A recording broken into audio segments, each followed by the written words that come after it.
for being here. We have had an amazing experience putting together this show for everybody. Let me start, we just want to introduce ourselves. I'm Rob Salas, and I was helping direct Midsummer, and I'm an artistic director of Davis Shakespeare Ensemble. I'm Gia Batista. I'm the co-artistic director of Davis Shakespeare Ensemble. And I'm Ian Hops, a fellow co-director and associate producer with Davis Shakespeare Ensemble. And then in the back we also have Sydney, and she is also an associate producer, just making sure everybody's staying where they need to stay. And so we've had, like I said, an amazing time putting this project together. We have never done this before, a full production with the youth. We've done our Camp Shakespeare, which is a wonderful experience, which you can learn more about in the program. But yeah, we wanted to see what it was like to do a full show, and we were so thrilled that we got such an amazing group of students, and that you all are here to give them their experience of an audience. So this is going to be an awesome experience for them with that last bit of the final performance. Yeah, it's been an amazing 6 weeks. We've learned a lot, and we hope that they've learned a lot, but they've taught us so much, and just the excitement and curiosity that they have for theater. And they bring in so much knowledge that I don't think we had even anticipated teaching them in the first place. So it's going to be a very exciting performance, I think, both for them and for you all here. Yeah, and you know, we hope to do this year after year in the same time slot. So we hope everybody can join us again next year. We also, again, we have Camp Shakespeare coming up this summer. Enrollment is happening a bit quicker than usual because of the deadlines of other summer camps moving up. So we encourage everybody to enroll early as much as you can. We already have one session that's on its way to reaching capacity. So encourage you to do that. And then lastly, you know, part of this experience, of course, was, you know, a contribution to the company.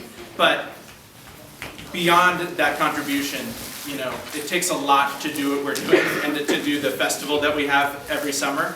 And so if you feel so inclined and you feel like what we're doing is really helping our community, helping the performing arts in our community, we would be thrilled to talk to you about making a contribution further at intermission or after the show.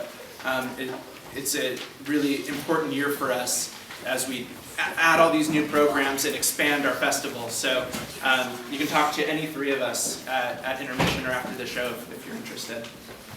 Great. Cool. So thank you all so much. If you could take a moment and turn off your cell phones, that would be great. We don't want to have any interruptions as much as possible. If you didn't notice too, you obviously know where the exits are. There are restrooms in the back should you need. Just, you know, we will have an intermission halfway through, but should you need to go earlier, that's where it is. We're going to try to keep the intermission at about 5 minutes. Yes. We have told the students that they can use the restroom, of course, and drink water, and they may speak to you, but we're trying to keep it short, so Yeah. just to let you know. And also, just to be wary, we are filming the production. Thank you to Mr. Dan Salas, my father, who's filming it.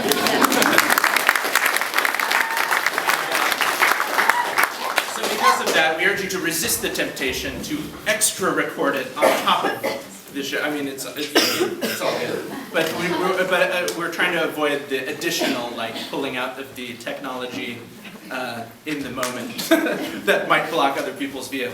We are going to take this full production, we're going to put it online, and it'll be password protected, you know, it'll be for your eyes only, I believe on YouTube, and we'll send everybody the password, so you'll have full access to the show, to the recording here, so worry not, it will be recorded. Okay, I think that was everything, yes? Yes. Good? Okay, so thank you all so much, and enjoy the Midsummer Night's Dream.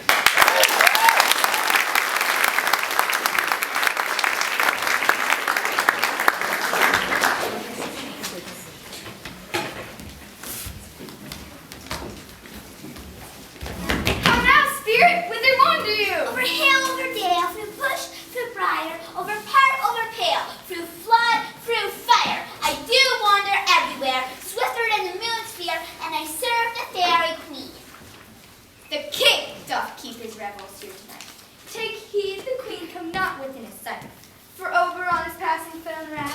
because that she has her attendant hat, a lovely boy, stolen from an Indian king. She never had so sweet a changeling, and Oberon would have the child. Night of his train to trace the father's blood.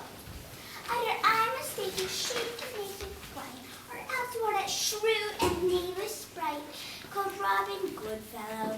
Those that hobgoblin call you sweet hag. You do their work, and they shall have good luck. Are you not he?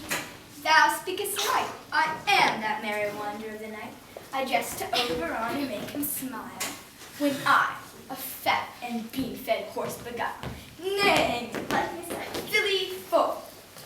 And sometime I lurk in gossip's bowl, and very likeness of a roasted crab. And when she drinks, against her lips I bow, and on her wither do that pour the ale. The wisest aunt, telling the saddest tale. Sometime for 3 foot stool mistaketh me, and slip I from her bum, and down top was she. Ha ha! But room, Barry, here comes Oberon! Oberon, Oberon, Oberon! Oberon, Oberon, Oberon! Oberon, Oberon, Oberon! Oberon, Oberon! Titania, Titania, Titania, Titania. Oberon, Oberon, Oberon! Oberon, Oberon, Oberon! Titania. Ill met by moonlight, proud Titania. What, jealous Oberon? Ooh. Fairies, skip hence. I have forsworn his bed and company. Tarry, rash wanton. Am not I thy lord? Then I must be thy lady. But I know when thou hast stolen away from fairyland. Why art thou here? But that Hippolyta, your warrior love, to Theseus must be wedded, and you come to give their bed joy and prosperity. How canst thou thus for shame, Titania, glance at my creft Hippolyta, knowing that I know thy love to Theseus? These are the forgeries of jealousy, and never, since the middle summer spring, met we on hill and dale, by forest or mead, or in the beached margin of the sea, to dance our ringlets to the whistling wind. But with thy brawls thou hast disturbed our sport, and now a progeny of evil comes. From our debate, from our dissension, we are their parents and original. Do you amend it then? It lies in you. Why should Titania cross her Oberon? I do but beg a low changeling boy to be my henchman. Set your heart at rest. The fair land buys not the child of me. How long within this wood intend you stay? Perchance till after Theseus' wedding day. If you will patiently dance in our round and see our moonlight rebels, go with me. If not, shun me and I shall spare your haunts. Give me that boy, and I will go with thee. Not for thy fairy kingdom. Fairies, away! We shall chide down right by longer stay.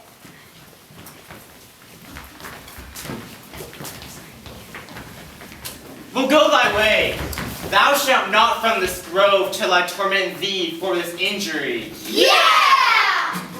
Oberon, Oberon, Oberon, Oberon, Oberon, Oberon!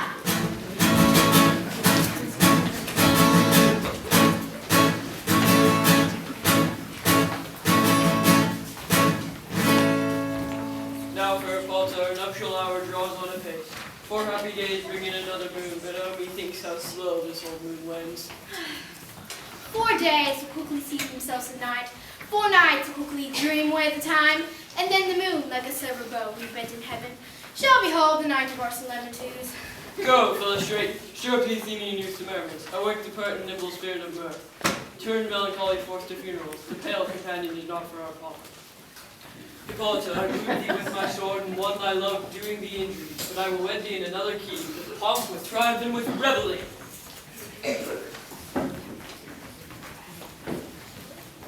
Happy be Theseus, our renowned Duke. Thanks, good Idiot, what's the news with thee?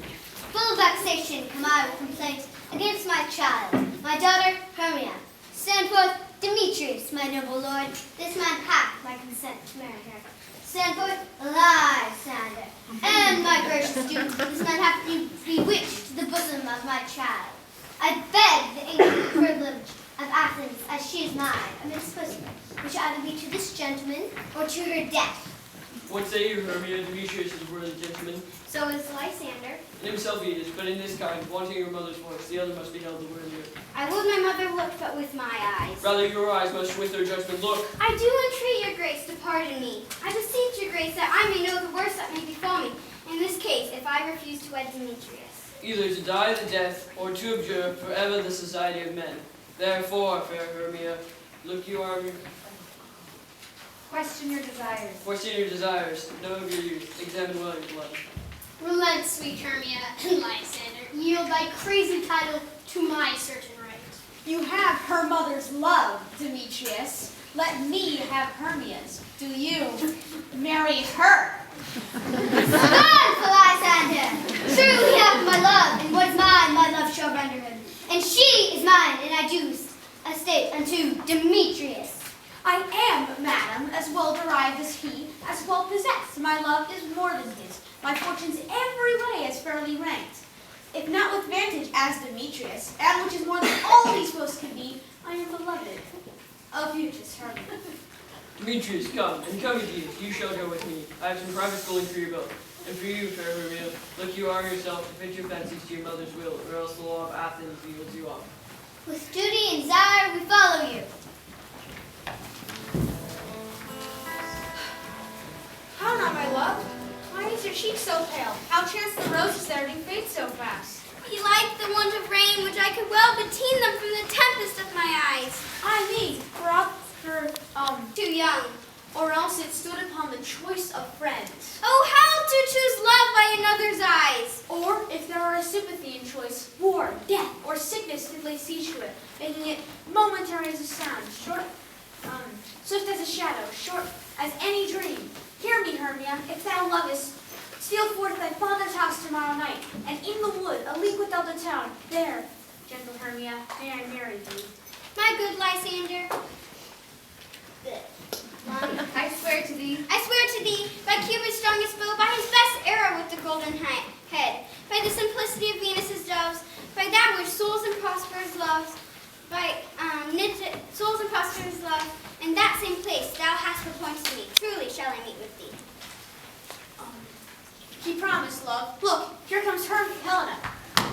Godspeed, fair Helena, right whither away? Call you me fair? That fair again and say, Demetrius loves you fair, oh happy fair. Your eyes are lodestars, your tongue is sweet air, more tunable than a lark to shepherd's ear. When wheat is grieved, when hawthorn buds appear, oh teach me how you look and with what art you sway the motion of Demetrius' heart. I frown upon him, yet he loves me still. Oh, that your frowns would teach my smiles such skill. I give him curses, yet he gives me love. Oh, that my prayer could such affection move. The more I hate, the more he follows me. The more I love him, the more he hateth me. Folly, Helena, is no fault of mine. None but your beauty, could that fault be mine. Take comfort, for he no more shall see my face. Lysander myself shall fly this place. Helen, to you our minds we will unfold. Tomorrow night, when the night doth still behold, a time that lovers' flights doth still conceal, through Athens' gates we have devised to steal. There Lysander myself shall meet, and thence from Athens turn away our eyes. Farewell, sweet playfellow, pray thou for us. And good luck grant thee thy Demetrius. Keep word, Lysander. I will, my Hermia. Mine? Helena, adieu. Helena, adieu. Adieu on you, Demetrius dote on you. How happy some o'er can be. Through Athens I am thought as fair as she. But what of that? Demetrius thinks not so, for he do not know what all but he do know. Ere Demetrius looked upon Hermia's eye, he hailed down oaths that he were only mine. I will go tell of fair Hermia's flight, then to the woods will he tomorrow night pursue her. Herein I mean to enrich my pay, to have a slight thither and back again.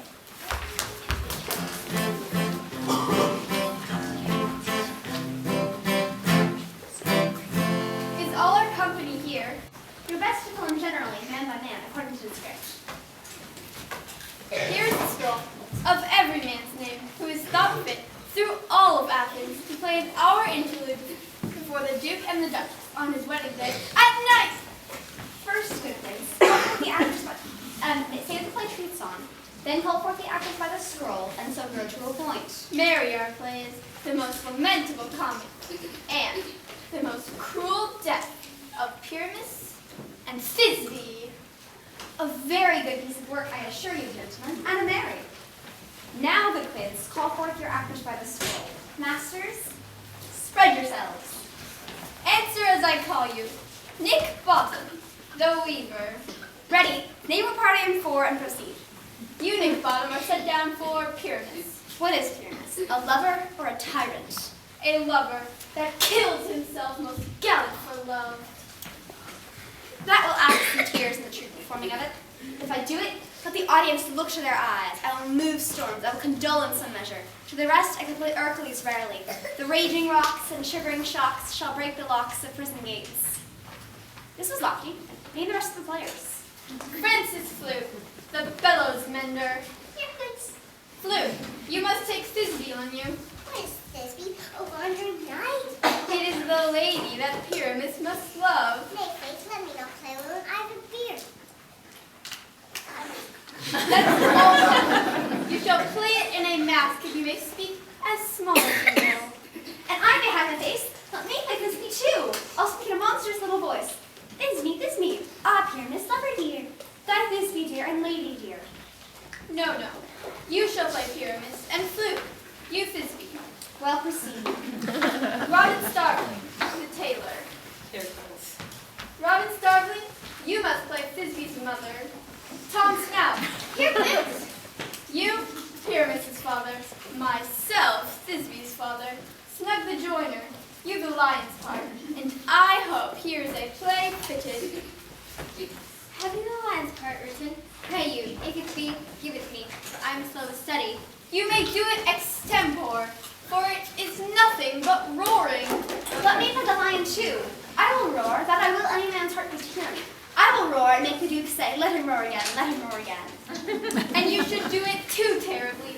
You would fright all the duchess and the ladies, and that they would shriek, and that were enough to hang us all. That would hang us, every mother's son.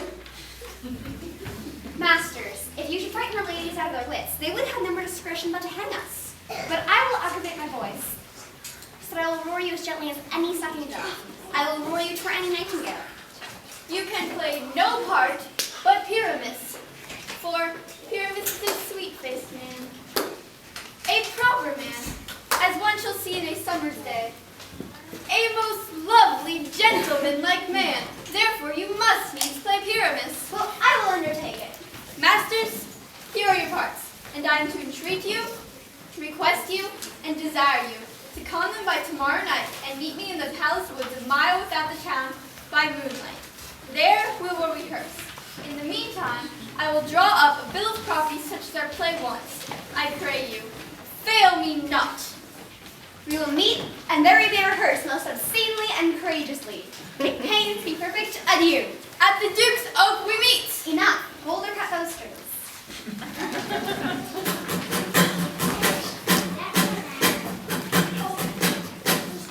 Overrun, overrun, overrun, overrun, overrun, overrun, overrun, overrun, overrun.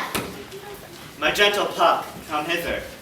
Thou remembrancest once I sat upon promontory to hear the sea maid's music. I remember. That very time I saw, but thou couldst not. Cupid all armed, a certain aim he took at a fair vestal, thrown it in the west. But marked out where the bolt of Cupid fell. It fell upon a little western flower. Fetch me that flower, the herb I showed thee once, the juice of which on sleeping eyelids laid will make your man madly dote with the next live creature that it sees. I'll put a gird around about the earth in 40 minutes. Having once this juice, I'll watch Titania when she is asleep and drop the liquor of it in her eyes. Yeah. The next thing she waking looks upon, be it on bear, lion, wolf, or bull, meddling monkey, or busy ape, she shall pursue it with the soul of love. But ere I take this charm from off her sight, she shall render her page to me. Yes. But who comes here? I'm invisible and overhear this conference. I love thee not, therefore pursue me not. Where is Lysander and fair Hermia? The one I'll slay, the other slayeth me. Thou toldest me they were stolen into this wood, and here am I, and woe within this wood, because I cannot meet my Hermia. Hence, get thee gone, and follow me no more. You draw me, you hard-hearted adamant. Do I entice you? Do I speak you fair? Or rather, do I not in plainest truth tell you I do not, nor I cannot love you? And even for that do I love you the more. Tempt not too much the hatred of my spirit, for I'm sick when I look on thee. And I'm sick when I look not on you. I'll run from thee, and hide me in the brakes, and leave thee to the mercy of wild beasts. The wildest hath and not such heart as you. Fie, Demetrius, your wrongs do set a scandal on women. We cannot fight for love as many men do, and we're meant to be wooed and we're not meant to woo. I'll follow thee and make heaven of hell, to die upon the hand I love so well. Fare thee well, nymph, ere he do leave this grove. Thou shalt fly him, he shall seek thy love. Hast thou a flower there? Welcome, wanderer. Aye, there it is. I pray thee, give it me. And with this flower, I'll make Titania full of hateful fantasies. Take thou some of it, and seek through his grove. A sweet Athenian lady is in love with a disdainful youth. Anoint his eyes, but do it when the next thing he espies be that lady. Thou shalt meet me when the first cock crow. Fear not, my lord, your servant shall do so.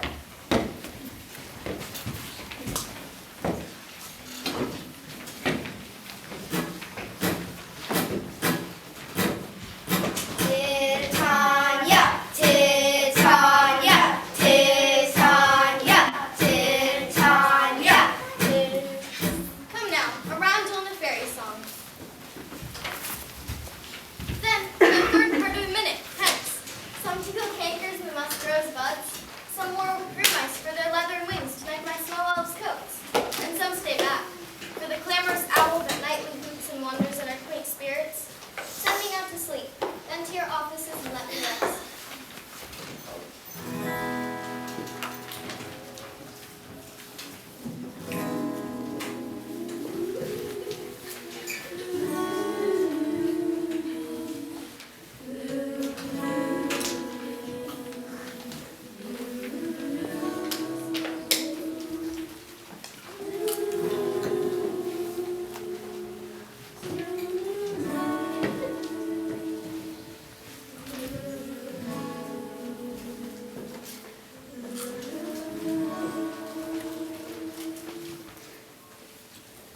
Hence away, now all is well. What aloof stands sentinel?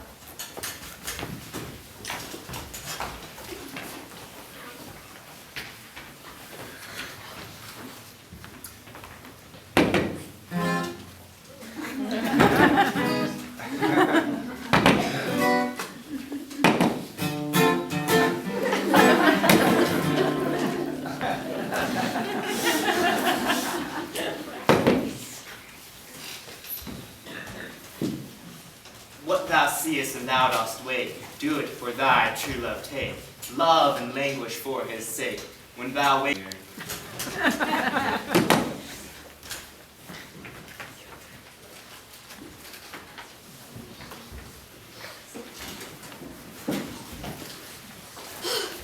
Fair love, you faint with wandering in the wood.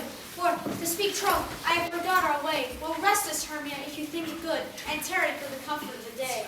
Be it so, Lysander, find you out of bed, for I upon this bank shall rest my head. One turf shall serve as pillow for us both. One heart, one bed, two bosoms in us both. Nay, good Lysander, for my sake, my dear, lie further off yet, do not lie so near. So far we distant, and thy love near, altered till thy sweet life end. Amen, amen, to that fair prayer say I, and then in life when I am loyalty. Here is my bed, sleep give thee always rest. Wish the wisher's eyes be pressed.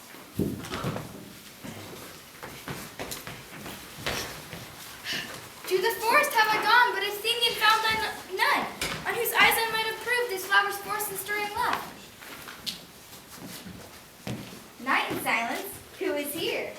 sweets of Athens he doth wear. This is he, my master said. When thou wakest, that love forbid. Sleepy sleep on thy eyelid. So awake when I am gone, for I must now to Oberon. Stay that thou kill me, sweet Demetrius. I charge thee hence, and do not haunt me thus. Oh, wilt thou darkling leave me? Do Stay. not so. Stay, on thy peril, I alone will go. Oh, I'm out of breath in this fond chase. The more of my prayer, the lesser is my grace. Happy is Hermia wheresoever she lies, for she hath blessed with attractive eyes. How come her eyes so bright? Not with salt tears. If so, my eyes are oftener washed than hers. But who is this? Lysander, on the ground, dead or asleep? I see no blood, no wound. Lysander, good sir, if you live, awake. Oh, and run through fire I will for thy sweet sake. Transparent Helena, nature so is art, that through thy bosom makes me see thy heart. Say not so, Lysander, say not so. What though he love your Hermia, Lord, what though? Then Hermia still loves you, then be content. Content with Hermia? No, I do repent the tedious minutes which are I spent. Not Hermia, but Helena now I love, for who would not change a raven for a dove? Wherefore was I to this keen mockery born? When at your hands did I deserve this scorn? It's not enough.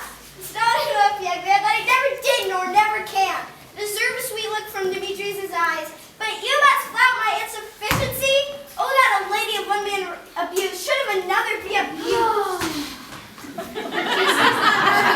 Hermia, sleep thou there, and never mayst thou come Lysander near. All my powers be filled with love and might are to honor Helena and to be her knight. Help me, Lysander, help me! I need for pity. What a dream was here! Lysander, look how you quake with fear. Lysander, what removed? Lysander, Lord, no!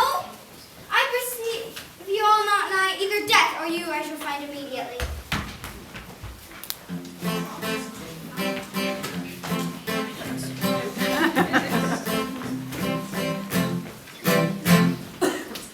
Are we all met? Pat, Pat, and here's a marvelous convenient place for our rehearsal. This green plot should be our stage. This hawthorn ring our tiring house. And we will do it in action. We will do it before the Duke. Queens. What sayest thou, bully bottom? There are things in this comedy of Pyramus and Thisbe that will never please. First, Pyramus must draw a sword to kill himself, which the ladies cannot abide. How answer you that? I like an Apollosphere. We must be killing out the Palestine.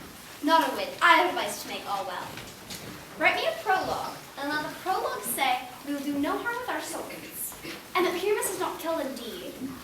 And for better assurance, let it say that I, Pyramus, and not Pyramus, but Bottom the Weaver. And this will put him out of fear. Well, we will have such a prologue, and it shall be written in 8 and 6. No, make it 2 more. It shall be written in 8 and 8. Will not the ladies be afeard of the lion? I fear, I promise you.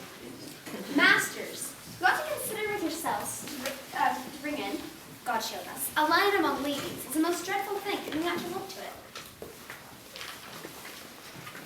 Well, therefore another prologue. Therefore, another prologue will tell that she is not the lion.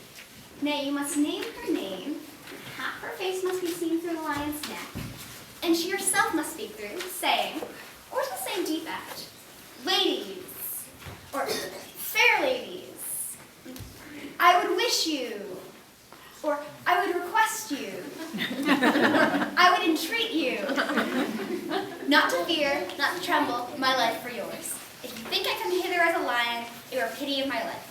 I am no such thing. I am a woman as other women are, and there indeed let her name, I say plainly, she is soon to join her. Well, it shall be so. But there's 2 hard things. That is, to bring the moonlight into a chamber. For Pyramus and Thisbe did meet by moonlight. Stop the moonshine that night we play our play. A calendar, a calendar. Look at the almanac. Find out moonshine. Find out moonshine.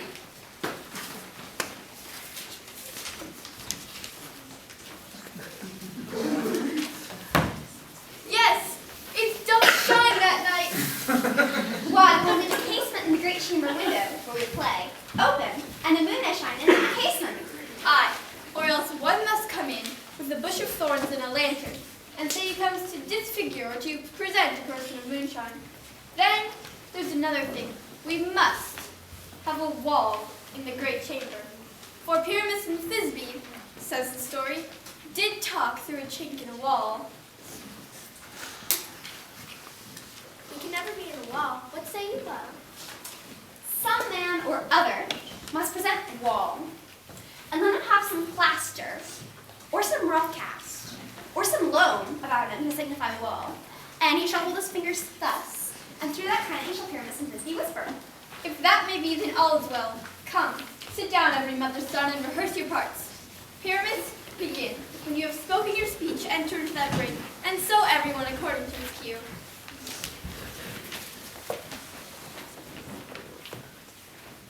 What hempen husbands have we swaggering here?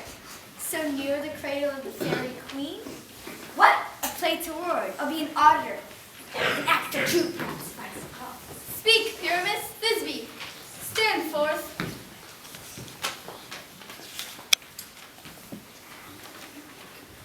Thisbe, the flowers of odious, savors sweet. Odors. Odors. Odors, savors sweet. So hath thy breath, my dearest Thisbe dear. But hark, a voice. I will but to be a while, and by I will to thee appear. Stranger Pyramus airplane here.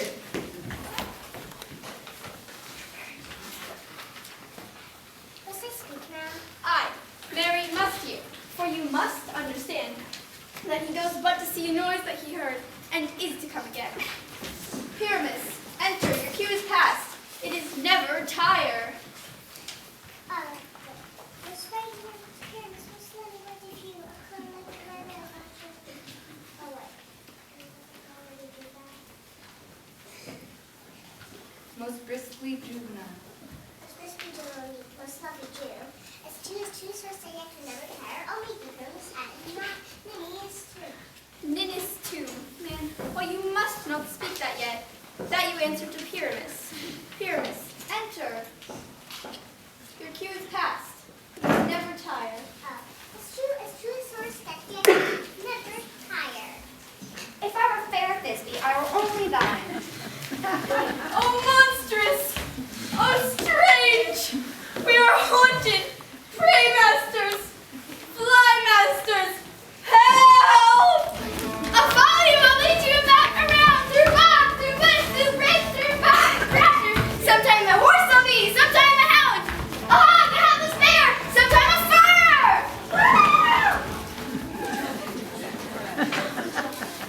Why did they run away? This is knavery of them to make me a fear.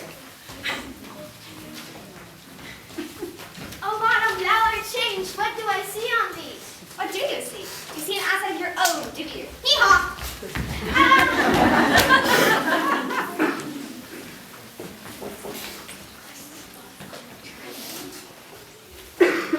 Bless thee, Bottom! Bless thee! Thou art translated! I see that, Mabry. This is to make an ass of me, to frighten me if they could. But I will not stir from this place, do what they can. I will walk up and down here, and I will sing, and that they shall hear that I am not afraid.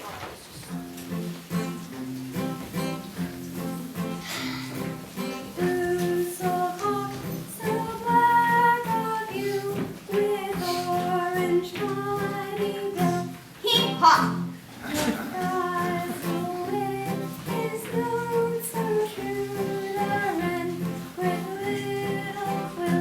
Hee-haw!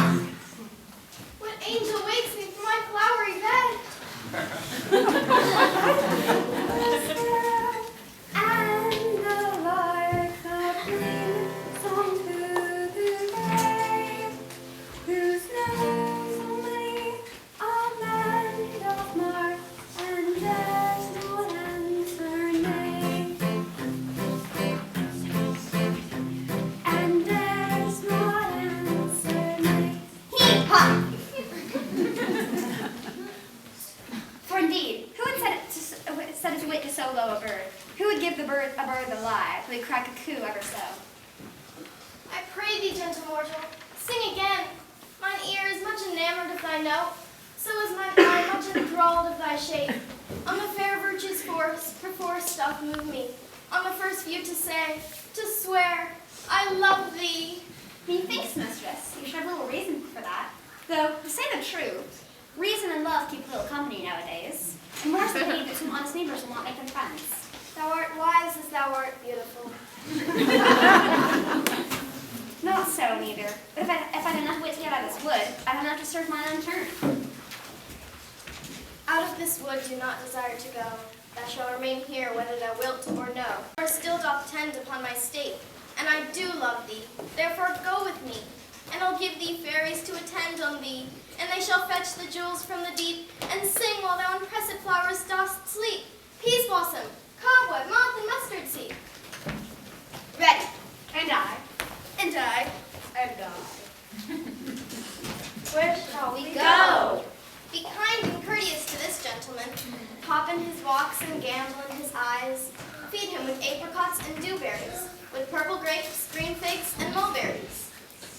And for night tapers, crop their waxen thighs, and light them at the fiery glowworm eyes. To have my love to bed and to arise, and pluck the wings from painted butterflies, to fan the moonbeams from his sleeping eyes. Nod to him, elves, and do him courtesies. Hail, mortal! Hail.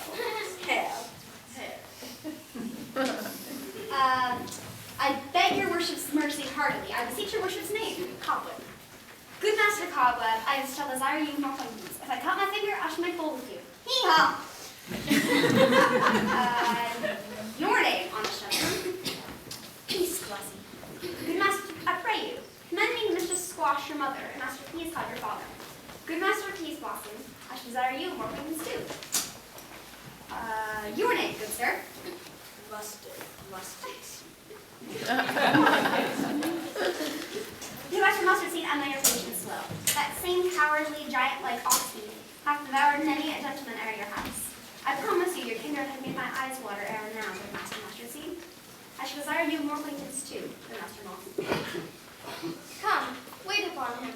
Lead him to my bower. Tie up my love's tongue and bring him silently.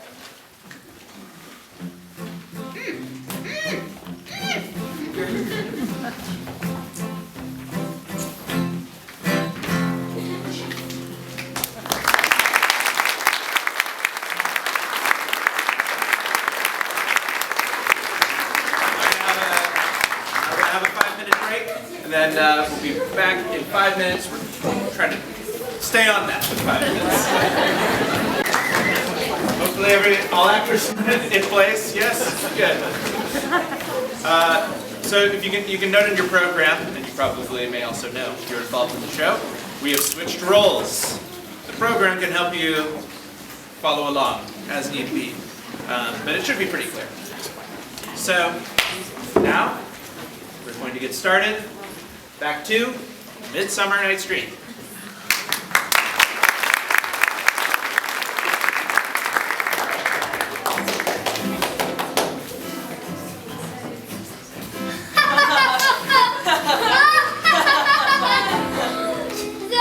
Thus my mistress with the monsters of love.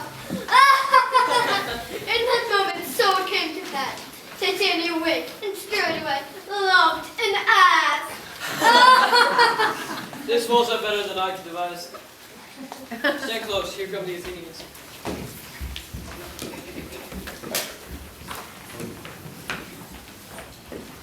Oh, I rebuke you, him that loved you so, lay breath so bitter on your bitter foe. If thou hast slain Lysander in his sleeping or shoes of blood, plunge in the deep and kill me too. Where is he? Ah, good Demetrius. Wilt thou give him me?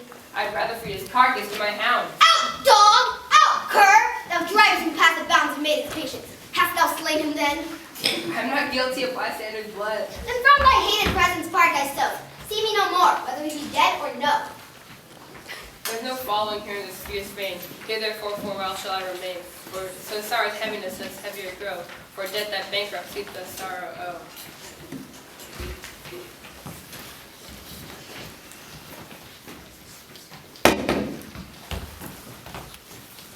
What hast thou done? Thou hast mistaken quite, and lived the love juice unto true love's sight. About the woods, go swifters in the wind, and Helena of Athens look thou find. By some illusion, see thou bring her here, I'll charm his eyes against she do appear. I go, look I go, swifter than air from the Tatar's bow. Flower of his purple eye, hit with Cupid's archery, sink it out below his eye. Captain of our fairy band, Helena is here at hand. And the youth mistook by me, pleading for a lover's fee. Do we the fond pageant see? Lord, what fools these mortals be. Stand aside. Stand aside. The noise they make will cause Demetrius your wick. Why should you think that I should woo and scorn? You do advance your cunning more and more. These vows are Hermia's. Do you not give her o'er? I had no judgment when to her I swore.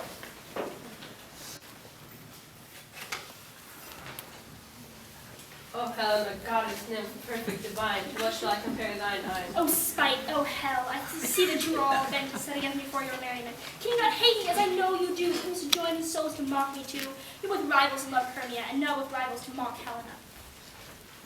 Demetrius, you are kind. Be not so, for you love Helena. Hermia, this you know, I know. Lysander, keep thy Hermia, I will none. If ere I loved her, all that love is gone.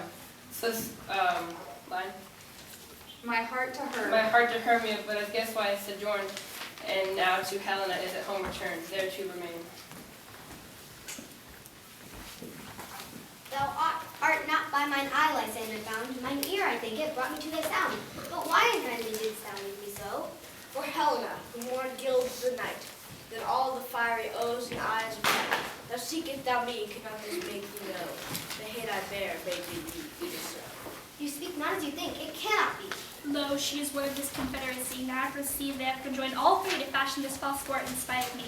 Injurious Hermia, most ungrateful maid, we've conspired with these contrived debating with this foul religion. So the counsel that we two have shared, all school days friendship, childhood innocence, oh, is it all forgot? Or we render ancient love asunder to join with men in scorning your poor friend?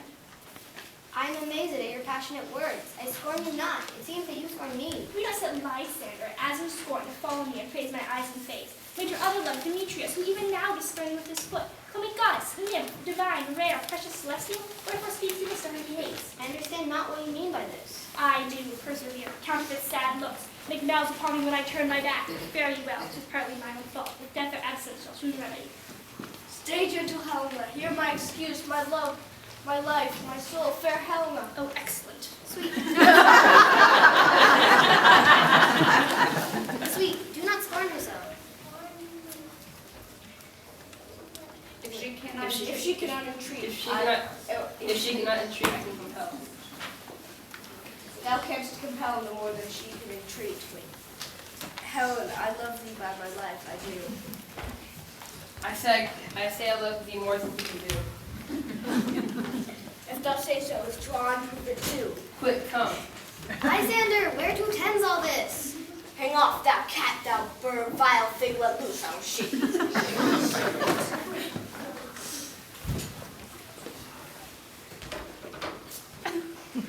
Why are you grown so rude? Oh, why are you grown so rude? What changes this? Sweet love. Love, ha! Out, tawny tartar, out, loathed medicine, hated potion, hence. Oh me, you juggler, you kinger blossom. What have you come by night and stolen my love's heart from him? Have you no modesty, no maiden shame, no touch of bashfulness? Fie, by your country, puppet you. Puppet? Why so? Ah, that way goes the game. Now I perceive that she hath made compare between our statures. She hath urged her height, and with her personage, her tall personage, with her height, forsooth, she hath prevailed. And are you grown so high in his esteem, because I am so dwarfish and low? How low am I, thou painted maypole? Speak, how low am I?